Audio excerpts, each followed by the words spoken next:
Justement, parlons santé. Les instituts de recherche en santé du Canada ont publié une étude aux résultats prometteurs. Désormais, l'hépatite C se soigne très bien chez les personnes infectées à la fois par le VIH et le virus de l'hépatite C.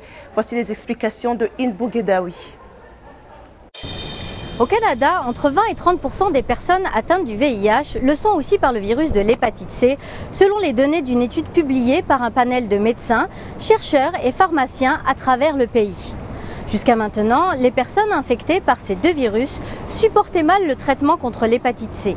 Mais les nouveaux traitements antiviraux à action directe utilisés contre l'hépatite C sont désormais bien tolérés par les personnes doublement infectées. Les résultats des essais cliniques sont concluants, l'hépatite C se soigne très bien et c'est une nouvelle des plus encourageantes pour contrer cette maladie qui se transmet par le sang. Surtout que 80% des transmissions de l'infection se font lors de l'usage de drogues en injection au sein des populations les plus démunies. Ce que le professeur Brian Conway constate au quotidien à Vancouver. C'est peut-être plus important de traiter ces gens-là que certains autres, vu que c'est ces gens-là qui transmettent l'infection à d'autres. Donc en les traitant, non seulement on élimine l'hépatite C chez eux, mais on réduit le taux de transmission dans la communauté. Mais au-delà du simple traitement, le travail de prévention et d'éducation est essentiel pour les 5 à 8 000 Britanno-Colombiens co-infectés.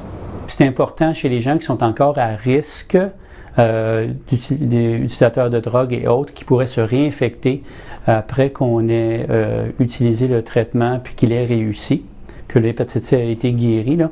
Il faut mettre en place des structures pour réduire le taux de réinfection. Les traitements sont toutefois très dispendieux, 50 à 70 000 $ par personne. Un autre cheval de bataille du Dr Conway qui travaille avec les autorités provinciales pour pouvoir les rembourser à 100%. Ici Inbou Gedawi, Radio-Canada, Vancouver.